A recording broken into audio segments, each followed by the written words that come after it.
합니다. 여러분 혹시 하나님 말씀 따라 살았더니 고난까지는 아니더라도 난처한 상황을 겪은 적이 있으신가요? 제가 도사 시절 때, 지금부터 아주 신령했던 도사 시절, 전도 시절 때 평소보다 좀 더 일찍 교회를 향했었습니다. 보통은 한 서너 시에 일어났으면 주일날에 한 2시 일어났던 걸로 기억해요. 새벽 일찍 아침을 먹지 못하죠. 주일날에서 막 준비하면 애들도 다 깨니까 아침을 먹고 주로 밖에서 교회 가는 길에 맥도날드가 있었어요. 맥도날드 맥모닝을 이용했는데 그날 또 여느 주일과 별반 다르지 않게 이제 맥모닝으로 허기니 배를 채우고 있는데 한 사람이 제 눈에 들어오는 거예요. 그 사람 장 안에서 피곤했던 거예요. 맥모닝을 먹는 짧은 그 시선을 이 추운 겨울 저 사람은 잘하고 있다. 날이 밝아지면 이제 많아질 텐데 그럼 밖에서 추운 날씨에 거리를 배회하지 않을까. 별의별 생각을 했어요. 왜냐하면 그 사람은 이 추운 날씨에도 추운 겨울에도 갈 데 없는 노숙자였거든요. 그런데 하나님이 제 내면에 이런 마음을 주시는 거예요. 성우야, 맥모닝 맛있지? 내 먹는 모습을 보니까. 근데 지금 내 눈앞에 저 노숙자에게 내가 먹고 있는 것을 나누겠니? 라는 거예요. 그때 가장 먼저 생각했던 것이 어떻게 나누지? 라는 거였어요. 이런 새벽이라 사람은 많지 않았지만 그래도 몇몇 사람들의 그룹들이 있었어요. 그때까지는 제가 사람의 시선을 좀 의식하면서 드렸거든요. 맥모닝은 해봐야 4,000원 비용의 문제예요. 어떻게 전해줘야 할까라는 것이 문제였는데 이 문제를 가지고 고민하고 있는데 생각하고 있는데 그 찰나에 하나님이 기회를 주셨어요. 그래서 카운터로 갔어요. 카운터로 가니까 음식을 주문했죠. 그때는 키오스크 이런 거 없었던 시대였. 주문하고 나니까 그리고 제가 그 매장에 있는 점원한테 노숙 가리키면서 분이 일어나면 이 음식을 전해줄 수 있느냐, 언제 일할지 모르겠지만 전해줄 수 있느냐라고 하니까 지금 흔쾌히 가능하다고 하더라고요. 매장을 나왔습니다. 그 뒤에 어떻게 되는지 모르겠습니다. 제가 고난을 겪은 건 아닙니다.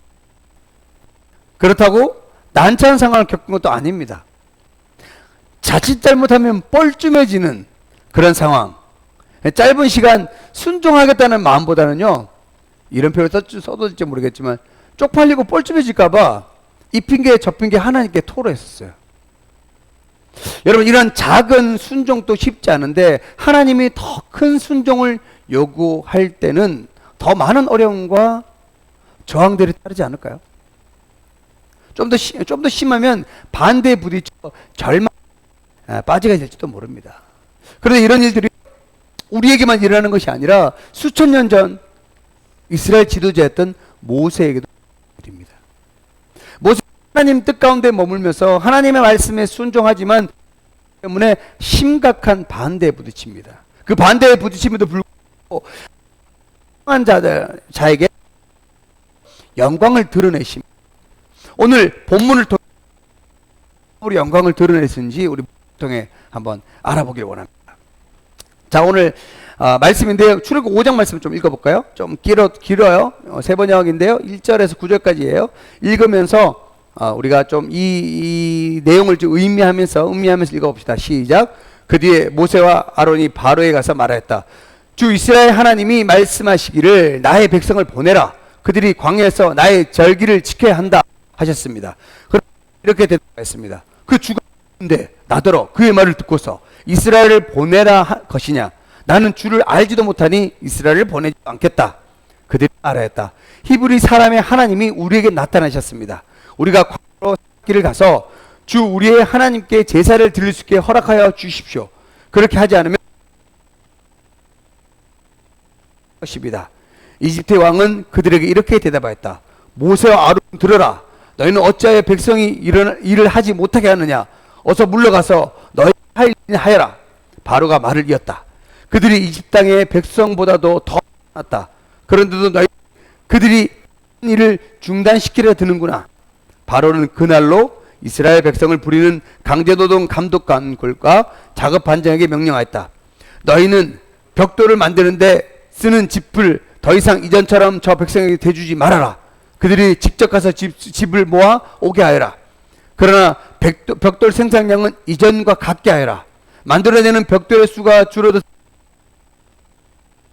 그들이 하나님께 제사를 드리러 가게 해달라고 하면서 그들에게 더 힘겨운 일을 시키고 그 일만 하게 해서 허튼 소리에 귀를 기울이지 못하게 하여라.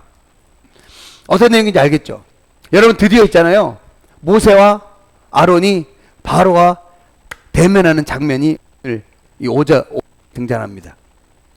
여러분 보니까 분위기는 어때요? 바로가 호락호락한 사람 같아요? 아니죠. 이 바로는요, 대제국 이집트를 등에 업고 있기에 웬만한 건 눈 깜짝하지 않습니다. 그 정도로 거만한 사람이었습니다. 자, 그 증거가 우리가 오늘 2절 읽었잖아요. 그 주가 누구인데 나더러 그의 말을 듣고서 이스라엘 보내라는 것이냐? 나는 주를 알지 못하니 이스라엘 보내지도 않겠다. 자, 이 말이니까 내가 왜 너희가 말하는 하나님, 그 하나님을 따라야 하느냐라는 겁니다. 바로가 그렇죠. 지금은 하나님이 누구인지를 모르고 굳이 알 필요도 없는 자기 중심적이고 오만한 바로입니다. 그러나 여러분, 바로요 얼마 가지 않아 알게 될 것입니다. 그 하나님이 누구신지. 그런데 바로도 저는 바로를 봤었는데요. 이 말씀을 준비하면서 아론을 하게 됐는데 모세와 아론의 이 지배함에 감탄합니다. 아주 끈기 있게 집요하게 그 앞에서 끊임없이 내 백성을 보내달라고 요구하고 있습니다. 자, 우리가 지난주에 나눴던 부분인데 반드시 기억할 거라 생각합니다. 자, 연설자와 전달자, 연설자와 메신저 기억나죠? 물어볼까요? 물어보는 거는 또 실례일 수 있으니까 물어는 보지 말고. 자, 모세이 바로 앞에 집요하게 요청할 수 있었던 것은 그들이 연설가였고 달변가여서 그런가요? 아니면 그들이 전달자라서 그런가요? 그들은 메신저 전달자였습니다. 하나님이 보내셨기에 두려울 것이 없었습니다. 하나님은 세상의 공중곳에 잡고 있는 권력자들 앞에서 그들이 아무것도 아닌 아니심을 보일 때가 있습니다. 오늘 그 일부분이요 본문에 소개되고 있는 거예요. 모세는요 여러분 담대한 사람입니다. 용기 있는 사람입니다. 왜? 하나님이 함께 하셨기 때문에. 여러분 하나님 없이 용기를 부리는 건요 객기일 수 있습니다. 전문 용어죠. 오래가지 못합니다. 근데 모세는 하나님이 함께 하심을 알기 때문에, 물론 처음에 부르실 때는 우리가 지난 나눴지만 이 핑계 저 핑계 됐지만 그럼에도 불구하고 하나님이 부르시고 난 후에는 모세는 담대한 사람이고 용기 사람이었습니다. 이 모세의 담담이요 히브리서 기자는 이렇게 평가하고 있습니다. 히브리서 11장 20절이에요. 볼까요? 자, 히브리서 11장 20절 시작. 믿음으로 그는 왕의 분노를 두려워하지 않고 이집트를 떠났습니다. 그는 보이지 않는 분을 마치 보는 듯이 바라보며 견뎌냈습니다. 모세는요 하나님이 계셨기 때문에, 하나님이 나와 함께 하신다는 믿음의 눈을 봤기 때문에 그는 담대한 사람이라고 히브리서 기자는 또 평가하고 있습니다. 이런 모세의 행동에, 이 용감하고 담대한 모세 행동에 바로가 어떻게 반응했을까요? 자, 그것이 오늘 읽었던 출애굽기 6장에서 9절인데 제가 빨리 읽어보겠습니다. 바로는 그날로 이스라엘 백성을 부리는 강제노동 감독관과 작업반장에게 특별 명령을 합니다. 자, 벽돌을 만드는데 그전에는 짚을 줬어요. 근데 이제 주지 마라. 그들이 직접. 그럼 많아지는 거죠? 자, 그러나 벽돌 생산량은 이전과 동일하게 해야 되는 거예요. 만들어낸 벽돌 수가 줄어서 절대 안 된다고. 왜냐하면 그러면 그들이 게을러지니까 뭐 하나님께 제사를 드리고 뭐 예배를 드리고 딴소리 한다. 그래서 일을 더 많이 시키면 그 허튼 소리 귀 기울이지 않을 거라는 것이 오늘 5장 6절에서 9절까지의 내용입니다. 여러분 이게 뭡니까? 노예들이요, 일이 덜 힘드니까 조금은 헛헛 한다고 더 지금보다 더 강도 있는 일, 더 힘든 일을 시키면 그런 말 안 할 거라고 지금 바로가 이야기하는 겁니다. 소위 말해 그러다 보니 여러분 일을 하느라 정신이 팔리면 제사니 예배니 뭐 이 말은 쏙 들어간다는 거죠. 하나 더 작업을 열악하게 만듭니다. 처음에는 짚을 줬잖아요. 이제 짚을 주지 않고 짚을 구해야 되니 그 짚이 뭐 사방에 깔려있는 게 아니에요. 이집트도 사막이니까 찾으러 가야 됩니다. 환경은 더 열악해집니다. 자, 모세가 하나님 말씀에 순종해서 바로 앞에 가서 내 백성을 보내라고 하나님 말씀 순종한 거죠. 근데 그렇게 되면 이스라엘 백성들은 상황이 좋아져야 되는 게 아닐까요? 이게 보니까 상황이 좋아질 것 같아요? 좋아지지 않을 것 같아요? 조금 더 살펴보겠지만 점점 좋지 않는 상황이 전개됩니다. 여러분, 모세의 마음이 어땠을까요? 모세는 하나님 말씀을 바로에게 전달만 했습니다. 그런데 결과가 하나님 말씀을 전했으면, 우리가 소위 말해서 뭐 쉽게 얘기하면 우리가 하나님의 복음 예수 그리스도를 전하면 사람들이 다 좋아하고, 그러면 오야 되고 나와야 되고, 그럼 함께 하나님의 자녀가 되어야 되고. 자, 모세도 마찬가지입니다. 모세도 하나님의 말씀을 전했으면 바로 그래? 그래, 야 그럼 네 백성 데리고 나가 라고 할 줄 아는데 점점 더 좋지 않은 결과로 흘러가고 있습니다. 하나님의 부르심에 이 핑계 저 핑계를 대었지만 하나님 말씀을 하기로 마음먹고 나간 모세에게 믿음의 위기가 찾아온 거죠. 하지만 위기를 맞은, 아까 모세랑 아론이 있다고 했냐면 그렇게 믿음의 위기를 맞았는데 모세는 넋두리 하더니 다른 것을 하는 것이 아니라 위기를 맞았음에도 불구하고 모세는 끝까지 하나님께 호소합니다. 하나님 심정으로 호소했을 겁니다. 자, 그것이 출애굽기 5장 22절 23절에 이런 내용입니다. 주님, 어찌 주님께서 이 이렇게 괴로움을 겪게 하십니까? 정말 왜 저를 이곳에 보내셨습니까? 제가 바로에 가서 주님의 이름으로 말한 뒤에 그가 이 백성을 더욱 괴롭히고 있습니다. 그래도 주님께서는요, 주님의 백성을 구하실 생각을 전혀 하지 않고 계시잖아요. 성경은 기록하고 있지 않지만 모세가 하나님께 호소하면 호소할수록 더 낙담이 됐지 않았을까요? 그런데 하나님이 모세의 호소를 들으십니다. 그리고 하나님께서 하나님의 영광을 드러내시는데 우리의 방식과는, 그리고 우리의 생각과는 전혀 다른 방법을 사용하십니다. 여러분 잊지 마십시오. 내 마음이 무너지고 낙심될 때 하나님은 우리와 함께 싸우심으로 영광을 드러내십니다. 하나님 우리와 함께 하시며 우리와 더불어 싸우시는 분입니다. 이렇게 하나님은요 영광을 드러내십니다. 자, 그렇다면 하나님은 어떻게 드러내시는지 출애굽기 6장입니다. 6장 2절에서 9절, 이거 좀 길죠? 자, 우리 빨리 정신 빠져 차리고 빨리 읽으면 내용이 쏙쏙 들어옵니다. 우리 한번 읽어보겠습니다. 하나님이 모세에게 은 하나님으로는 나타났으나 그들에게 나의 이름을 여호와로는 알리지 않았다. 나는 또한 그들이 한동안 나그네로 몸붙여 살던 가나안 땅을 그들에게 주기로 그들과 언약을 세웠는데 이제 나는 이집트의 사람이 종으로 부리는 이스라엘 자손의 신을 듣고 내가 세운 언약을 생각한다. 그러면 너는 이스라엘 자손에게 말하여라. 나는 주다. 나는 이집트 사람들이 너희를 강제로 부리지 못 거기에서 너희를 이끌어내고 그 종살에서 너희를 건지고 나의 팔을 펴서 큰 심판을 내리면서 너희를 구하여 내겠다. 너희를 나의 백성으로 삼고 나는 너희 하나님이 될 것이다. 그러면 너희는 내가 곧 너희를 이 사람의 강제 노동에 너희의 하나님임을 알게 될 것이다. 내가 아브라함과 이삭과 야곱에게로 주기로 손을 들어 맹세한 그 땅으로 너희를 데리고 가서 그 땅을 너희에게 주어 너희의 소유가 되게 하겠다. 나는 주다. 모세가 이스라엘 자손에게 이와 같이 전하였으나 그들은 무거운 노동에 지치고 기가 죽어서 모세의 말을 들으려 하지 않았다. 하나님은 모세에게 하나님이 친히 주관하고 계심을 6장에 들어와서 한 번 더 재차 해 주십니다. 그러면서 모세에게 하나님인 몇 약속을 주며 위로하시죠. 여러분께 한번 물어보겠습니다. 여러분, 약속하면 먼저 뭐가 떠오르나요? 10초씩 가지고 신뢰? 신뢰가 약속 아닌가요? 믿을 신? 뭐 아무튼 좋습니다. 저는 약속하면요, 딱 떠오르는 단어가 희망입니다. 희망. 왜 희망이에요? 여러분, 약속이란 앞으로 일어날 일에 대한 기대와 희망을 주지 않나요?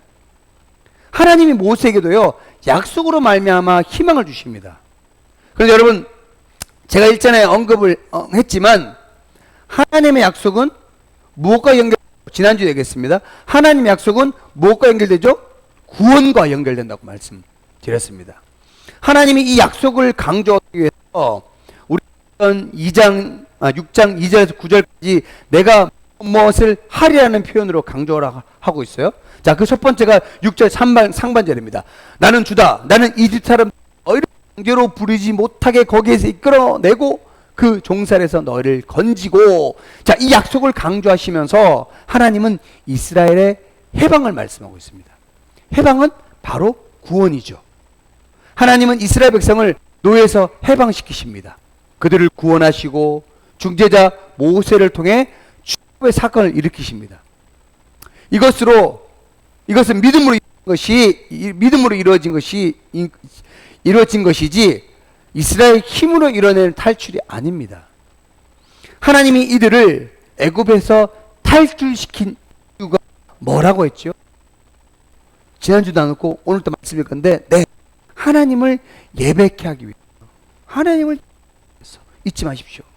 그러면요, 자, 하나님이 약속 강조해서 두 번째는 어떤 걸 하냐면, 자, 6절 하반절입니다. 6절 하반절에 이렇게 기록되어 있죠? 6절 하반절. 자, 우리 한 목소리 읽어보면 6절 하반절 그거 아니에요. 아, 짧은 거 아까 그거 편팔과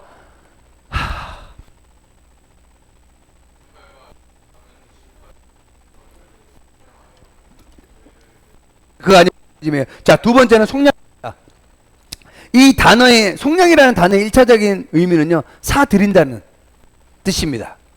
그러나 속량이라는 단어는 여기에 그치지 않고요, 특히 성경에서 쓰이는 속량이라는 단어는 다른 가족이나 가까운 친척이 유사시에 가족을 보호하는 특권이나 보호해야 할 의무라는 뜻으로 성경에 담깁니다. 어렵죠? 쉽게 말하면 뭐냐면 가족의 후견인, 가족의 대변인 정도 생각하시면 좋을 것 같아요.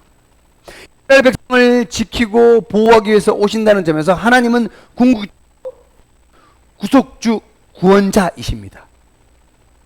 자, 그러면서 또 하나님은 7절 말씀을 통해서 이렇게 이야기합니다. 7절 말씀, 너희의 백성을 삼고 나는 너희의 하나님이 되리니 나는 애굽 사람의 무거운 짐 밑에서 너희를 빼낸 너희의 하나님 여호와인 줄 너희가 알리라. 너희를 내 백성을 삼고 나는 너희의 하나님이 되리니. 하나님이 이스라엘 백성을 내 백성으로 삼는다. 다시 말해서 입양입니다. 입양. 하나님은 이스라엘 백성을 자기 백성으로 삼으셨습니다.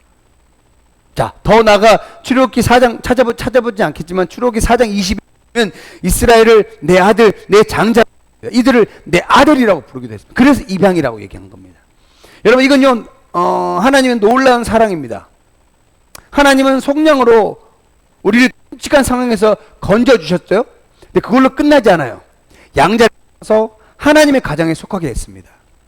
그래서 우리는요, 하나님을 아버지, 아빠, 아버지라고 부를 수 있는 겁니다. 여러분, 이건 놀라운 특권이에요. 이건 여담인데, 자, 고대 근동에, 지금 이스라엘 시대를 고대 근동이에요. 그 당시에 성경에 고대 근동의 신들을 보면 그 신들을 추앙하는 자들, 쉽게 말해 우리처럼 예배하는 자들, 우리 편 예배하는 자들은 그 신들의 자녀들이 아닙니다. 우리는 하나님을 예배하면 하나님의 자녀죠. 신들을 추앙하는 자들은 그 신들의 노예입니다. 자, 그런데 신 중에 신이면 모든 것 위에 뛰어나신 하나님이 우리를 노예로 부르지 않으시고 자녀로, 아들과 딸로 부르셨다는 사실, 그렇기 때문에 놀라운 사실이라는 겁니다. 자, 그러면서 네 번째는 8절 말씀입니다. 자, 내가 아브라함과 이삭과 야곱에게 주기로 맹세한 땅 너희를 인도하고 그 땅을 너희에게 주어 기업을 삼게 하리라. 나는 여호와라 하셨다 하라. 기업을 삼게 하라. 네 번째는 기업이에요. 기업은 그러니까 뭐라 그래야 되나, 쉽게 말해서 기업은 회사를 얘기하는 것이 아니라 분량을 얘기하는 것이. 내 지경을 얘기하는 거죠. 하나님이 이스라엘에게 기업을 주겠다고 얘기합니다. 자, 네가 살만한 거처를 얘기한 겁니다. 쉽게 말해. 자, 이제는 이 약속을 사람 하나님이 참 누가 맺었죠? 아브라함이잖아요. 아브라함에게 기업을 주겠다고 약속하신 거예요. 이 여호수아서에 가보면요, 요단을 건너 가나안 땅을 정복하고 정착하는 것을 보게 됩니다. 그런데 지금 이스라엘 백성들은 아무것도 가진 것이 없고 단지 애굽의 노예일 뿐입니다. 하지만 하나님은 이 백성에게 기업을 주실 계획을 미리 세우셨습니다. 여러분, 하나님은요, 앞에서 언급한 해방, 속량, 입양, 기업을 주시겠다는 약속을 통해서 백성들을 위로하심으로써 영광을 드러내십니다. 더불어 싸우시고, 두 번째는 백성들을 위로하시면서 영광을 드러내십니다. 자, 그러면 마지막 영광을 드러내시는 방법 세 번째가 멋집니다. 자, 출애굽기 1장 14절에서 25절인데 우리 아까 읽었으니까 이건 패스하겠습니다. 읽었죠? 아까 우리가 본문 읽었던 내용이에요. 자, 하나님의 영광을 드러내시는 세 번째 방식이에요. 자, 출애굽기 7장부터 애굽에 대한 하나님의 심판이 끔찍한 재앙으로 이어져 나타나고 있습니다.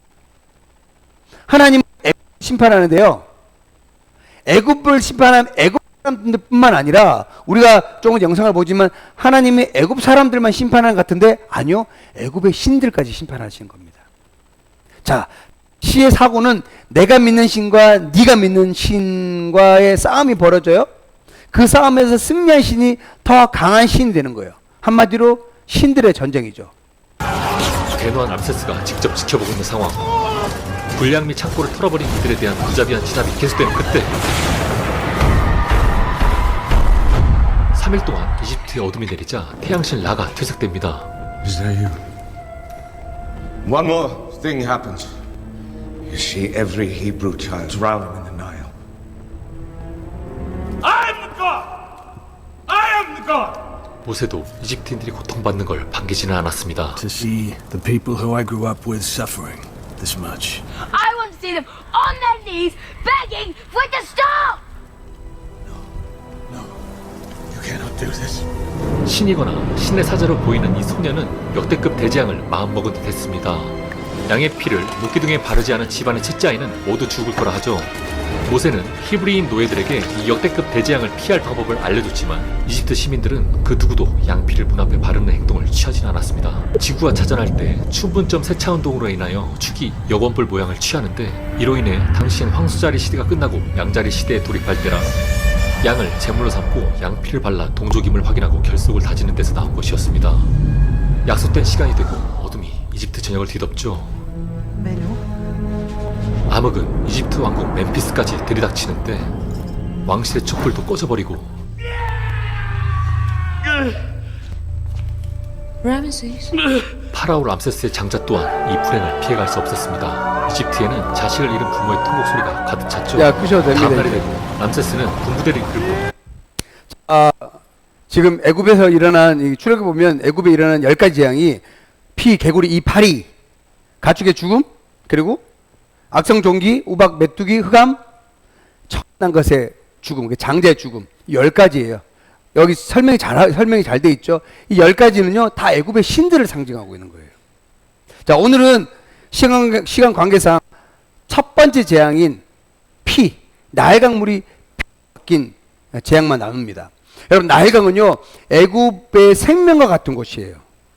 자, 우리가 알다시피 배웠겠지만 세계 4대 문명은 어떻게 태동됩니까? 보통 강을 끼고 태동하고 발전하게 됩니다. 그래서 중국의 유명한 황하 문명은 황허강을 중심으로, 그리고 인도의 인더스강은 인도의 인더스 문명은 인더스강을, 그리고 이라크, 시리아, 쿠웨이트의 그 언저리에 있는 메소포타미아 문명은 우리 성경에 나와 있는데 티그레스 유프라테스 강을 중심으로 태동하고 발전했습니다. 그리고 이집트 문명은요 나일강을 중심으로 문명이 태동하고 발전했습니다. 근데 이렇게 4대 문명은 큰 강을 중심으로 발전했습니다. 그러게 애굽은요 나일강 없이 존재할 수 없는 나라였어요. 그리고 이집트는요 다른 나라에 비해서 건기와 우기, 비가 오는 날과 비가 오지 않는 날이 명확한 나라였어요. 그러니 강이 범람, 옛날에는 강이 많이 범람했습니다. 근데 이 이집트는 강이 범람하는 시기를 미리 준비할 수 있는 거예요. 나일강은 애굽의 식수, 관수, 식량, 운송에 매우 중요한 역할을 하고 있고 연간 주요 행사의 무대가 되기도 했던 곳이에요. 그러나 그들의 생명줄인 나일강이 지금 피로 오염되었습니다. 자, 애굽 사람들이 어땠을까요? 애굽 사람들은 한마디로 지금 완전 멘붕 상태입니다. 아까 우리 잠깐 그 영상에도 봤지. 멘붕 상태입니다. 애굽 사람들은요, 애굽 사람들에게 나일강은 그들의 창조주의자 공자로 숭배할 정도였어요. 강의 범람 시기도 미리 준비할 수 있다는 것은 나일강 신이 자신들을 보호하고 있다고 생각했던 거죠.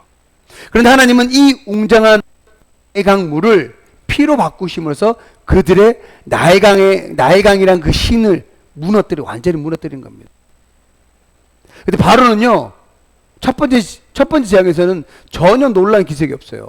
23절에 보니까 바로가 돌이켜 궁으로 들어가고 그 일에 관심을 가지지 않았다. 나일강이 피로 바뀌었는데도 관심 갖지 않고 그냥 어차피 영적으로 되게 무지한 사람이 아닐까. 영적으로 민감한 사람이었다면 애굽의 재앙이 10가지까지 가지 않았을까라는 생각을 해봅니다. 그런데 그도 그런 게요. 애굽의 요셉도 모세의 기적처럼 물을 피로 바꾸는 이적을 따라했습니다. 하지만 이적은 따라했지만요, 피로 물든 강을 다시 깨끗하게 했습니다. 자, 우리 여러분, 오늘 제가 시간 관계상 다 다루지 못하지만 집에 돌아가서 출애굽기 7장부터 11장까지 보면 10가지 재앙이 소개되고 있어요. 근데 10가지 재앙을 읽어가다 보면요, 발견하게 되는 것이 하나 있어요. 동일한 중심 주제가 있어요. 자, 7장 17절입니다. 한번 볼까요? 17장 시작.